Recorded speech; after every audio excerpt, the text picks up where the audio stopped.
Studying can wait. I need to talk about this damn movie. Hey guys, welcome back to the channel. I know it's been a while, but if you've kept up with what I've been saying at all, you'll understand. It's life, school. I can't really do anything about it. What I was originally going to be making today is my review of Twin Peaks, the first two seasons, which I watched over the summer, and I still plan on making that video. However, I watched Salem's Lot um, the other day, and I feel like I need to talk about it because I have a lot of thoughts, a lot of things to say, and I don't know who else to complain about too. So I may as well say it to the camera and hope people will tell me what they think. Because I am curious as to what other people think. I have a lot of thoughts, but they're of course not. You're entitled to your own opinions, and I'm happy for you if you guys let me know what you guys thought of the movie. Um, but I mean, this is gonna be much more of a free form ramble kind of review. I haven't like prepared any like notes or like talking points. I'm gonna try to keep it as short as possible, of course, because otherwise I could go on for 20, 30 minutes, and nobody wants that. But I think I'm going to start pretty simply with a little bit of background as to my history with the source material. I've only read Salem's Lot, the Stephen King book, once, and that was many years ago now. I was still early high school. And I loved it, of course. I think it's one of the Stephen King books I still think is probably the scariest, along with like Pet Sematary and stuff like that, and certain parts of it. But yeah, it's one of those books that definitely leaves a mark on you, especially at the time I read it. I remember it took me a long time to read it at the time. Like 700-page books was not something I was used to at the time. Now it's like whatever, but yeah, it's one of those books which I do remember fondly, and has an impact on my life, which in a way I don't really. It's not significant, but it definitely sort of was one of the major. It was one of the first. It was one of the first handful of King books I read. I remember there was like Misery and The Shining, and Salem's Lot came not too long after those. I know. So yeah, as far as the book goes, I love it. I can make a review of that if I when I do reread it finally. I'm gonna make some talking points about it, but that's not what this is about. This most recent week, uh, the long-awaited remake of Salem's Lot. Salem's Lot has had two adaptations in the past: a miniseries, which I've watched part of, and a movie, which I believe is not generally liked, which came out, I think, either in the late '90s or early 2000s. I have no notes right now. I'm just talking to you. And I haven't actually seen properly any of either of them. I've seen parts of the miniseries, and I do appreciate, I think, in retrospect, that the miniseries succeeds in certain ways that neither of these movies have been able to. Probably, again, I haven't seen the other movie. I don't know, but this is a movie I have been waiting for a while because I thought if there's anything that needs a chance at a big screen horror that needs the opportunity to have a big screen horror movie, it's Salem's Lot. It's one of his best horror books, and it's one of those ones that's sort of like, unless you know Stephen King, because it doesn't have a great adaptation, not as many people know about it. Whether or not, yeah, so it's just one of those things, right? Like you know about the famous, even if you don't read Stephen King, you've heard of his big books because you've heard of the movies: Shining, It, Misery, right? We all like that movie, right? It's a good movie. Stand by Me, Shawshank Redemption. Like these are movies people have heard of, right? And it's because of the movies, right? People you've heard of the movies, you've heard, and then you learn it was written by Stephen King. Maybe it'll get you into reading them, and it very much these movies are a gateway into reading his stuff, and I think that's sort of why it's important that we keep trying to adapt things like this. But notoriously, Stephen King's rate of adaptation to success is notoriously low, and that's one of those things I really wanted to talk about here today. But let's start with the movie itself. This movie has sort of been in a limbo state for the last 4 years, as far as I understand it. It's been a complete. The movie has been complete, as far as I understand it, for a while now, but they just didn't release it until last week.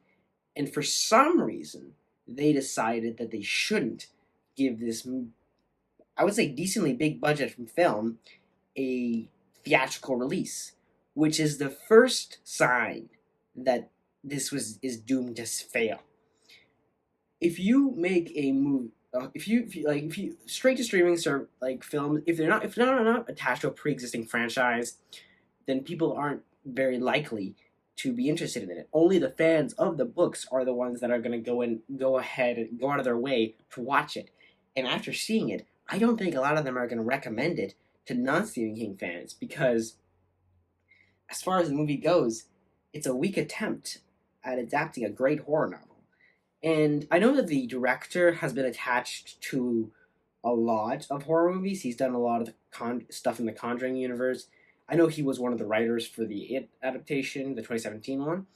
Um, but honestly, I just don't think. I think the problem with movies like The Conjuring is it sort of falls into this weird cinematic modern horror escape in which it relies on jump scares too much and atmosphere more than on actual like fear. And I think that's sort of why people are going more and more into the sort of are looking to these indie studios to find their great new horror movies nowadays because people like the Conjuring movies instead of that, and that's fine. But to an extent, I think people are getting tired of the formula of the jump scare, predictable music gets high pitched, cut to nothing, then you turn around and it's a jump scare. And that's something that's like bothered me for a long time. And say I like the 2017 It movie to an extent, but I do think it similarly suffers from that. I think it's only saved by the good act, by the memorable performances, by the cast, and generally the sort of brutality and yeah, like the characters do feel real. But here's the thing about this movie. This movie is something just under 2 hours long, I think, and it goes through most pretty much the whole book. It takes some liberties by introducing certain locations that I don't think exist in the book, but it skims over so much of what makes that book uh, special. Salem's Lot as a horror novel is effective because as the town is slowly taken over, you get to know the townsfolk, the people who are affected by this insane situation. And this movie ignores that. They introduce us to certain characters, that's true, but we don't spend enough time with them individually for me to start caring about them. And I think that's where this movie fails, where a movie like the last two It movies more or less succeeded. Whether or not you want to say they're great adaptations is up to you. But this is a kind of movie where the acting, again, it could have succeeded, I think, in many respects. But where it fails, where it falls flat for me, is just it felt rushed in a way it didn't have to. It felt like they tried to put the whole novel into a length it didn't need to be. I don't know if that really makes sense, but it's as I was watching it, I couldn't help but feel like they reduced everything to a point where I just by the end of it, I didn't feel like I had gained anything from it. This is a movie which I had been waiting for a while, and I remember every once in a while, I would check in. How's that movie coming along? Where is it at?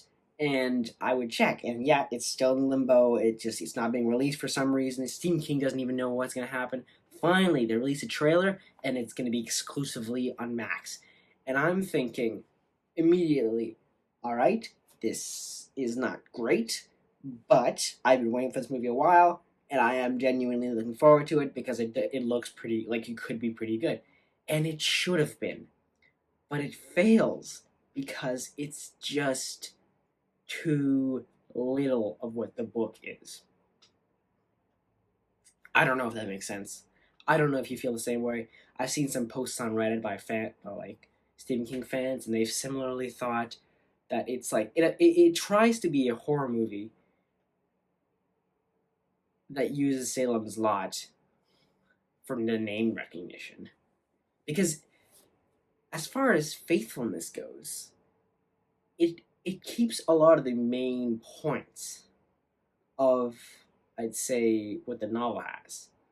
There's a lot of they adapt a lot of the big scenes, a lot of the scenes I love, and they do it more or less as you might imagine it. But something about the way they do it falls entirely flat for me. It feels like they're just trying to make an easy horror movie without anything more to it. And I think that's the biggest problem that this movie has. Now, I think, well, I'm going to move on a little bit. I'm going to keep sort of coming back to this movie probably as the primary example, but I'm going to move on to this secondary part of this video, which is why can Stephen King not get good movies made? And this is a lot of, there are various factors that have always sort of come into play here. First of all, Stephen King is an interesting writer. He's a good writer, but he has a way of going about writing his novels in unique ways. Oftentimes, ways that do not that do not transfer themselves very great to the screen, to a visual medium. Adaptation is hard no matter how you do it, and there will need to be cuts in certain places because what is works well on page does not work is not necessarily going to work on the screen, and that's fine. I think we can all sort of accept that to a degree. Uh, we don't have to love it, but it makes sense to us, I think. Um, but what is it specifically about Stephen King that has left him with such a reputation for subpar to terrible movies? And I don't blame him. Most of the time, he just sells off his rights to a director, and the director will do as they will, and the film will end up as it's going to end up. And let's say sometimes it ends up good. Think the original Carrie movie. Think, oh my god, I can't think of any others. I feel like you could make an argument that the best Stephen King movie adaptation is Carrie, and that was his first book. And even then, they made unnecessary remakes and sequels and miniseries, and it like cheapened it to a certain extent. I don't remember the book Carrie enough to really remember where the differences fall. But I only watched Carrie the movie for the first time last October, and I remember feeling like it was pretty faithful to the book, for the most part, at least. If I'm wrong about that, let me know. But it seems to me as though this is just one of those situations in which Stephen King doesn't really want to get too involved in his adaptations. I don't know if this is true. Do not quote me on this. I know that he has been involved in certain adaptations. I know he was involved in the It movies. I know he was involved in the Lizzie's Story TV show that came out on Apple TV a few years back now, and I think that's great. But what happens is that Stephen King can get weird in a way that doesn't always translate well to the screen. And I think when studios and directors try to adjust for that, what you end up having is a final product that falls flat in comparison to where the novel thrives. I guess an example of this would be let's look at probably the best uh, film that has ever been adapted from Stephen King material. There are a couple of these, but I'm horror film. Let's look at horror for now. The Shining, Stanley Kubrick's The Shining. Now, I'm not gonna get into the details of that. There are so many videos that will tell you the background stories. There are documentaries. There's so much to be said about that movie. But say one thing about it: it is a great horror movie. It is a bad adaptation. And that is one of those situations in which a director's vision can outshine the author's in ways that they will clash, that will keep the in ways that will keep the two their heads clashing, but in the end, the final product is still a stellar movie, and I think that's worth what it can be worth. But the book, which has a miniseries, which is more faithful, the miniseries falls flat because it adapts the book way far more directly, and this is a perfect example of when that does not work.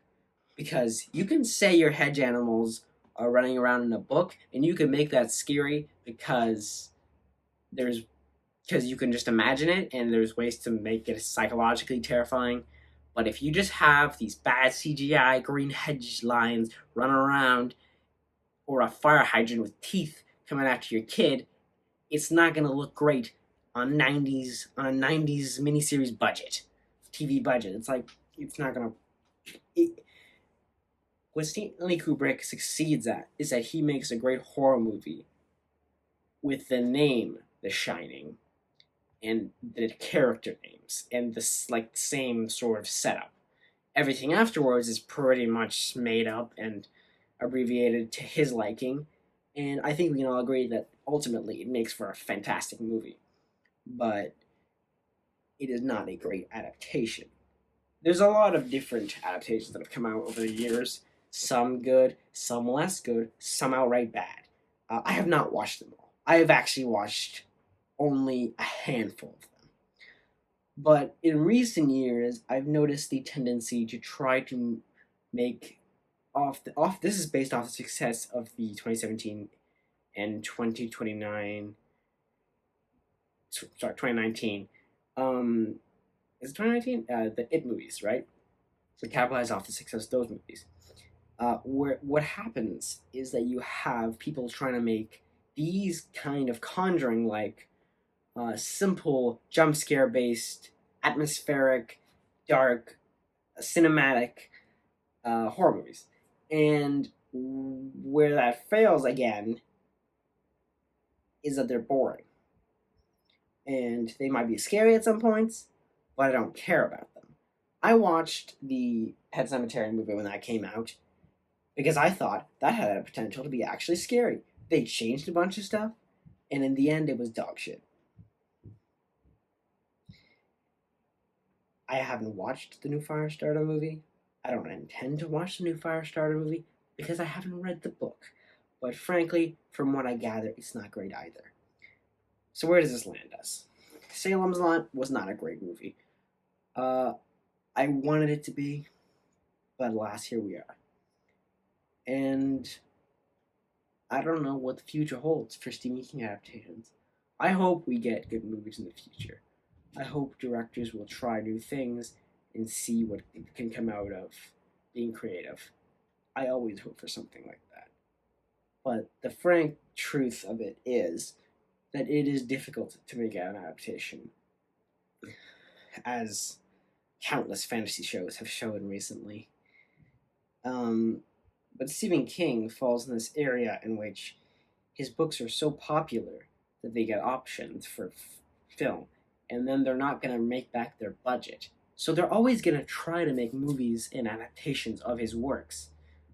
But unless you can avoid studio interference and really try to find a compromise between the vision of the books and what would translate to the screen, then we're gonna keep getting stuck with these subpar to bad movies for a while. I don't know what's coming as far as Stephen King adaptations. I know Mike Flanagan is working on a uh, Dark Tower, something to do with Dark Tower. We all know how that movie ended up. The actual movie that came out. Um, but I know I loved the Mike Flanagan. I love his TV shows on Netflix. I love Doctor Sleep. Doctor Sleep has problems, obviously, especially in the second act where it becomes pretty fan servicey. But frankly, it's the future is always hopeful, and I definitely hope that we can keep getting sequel adaptations. I'm not saying I'm losing hope, but I do want to talk about it personally. What I think is difficult about these movies. So that's about all I have to say here, guys. I hope you enjoyed this video. Like and subscribe if you don't mind. And I will see you next time. We're going to talk Twin Peaks. See ya.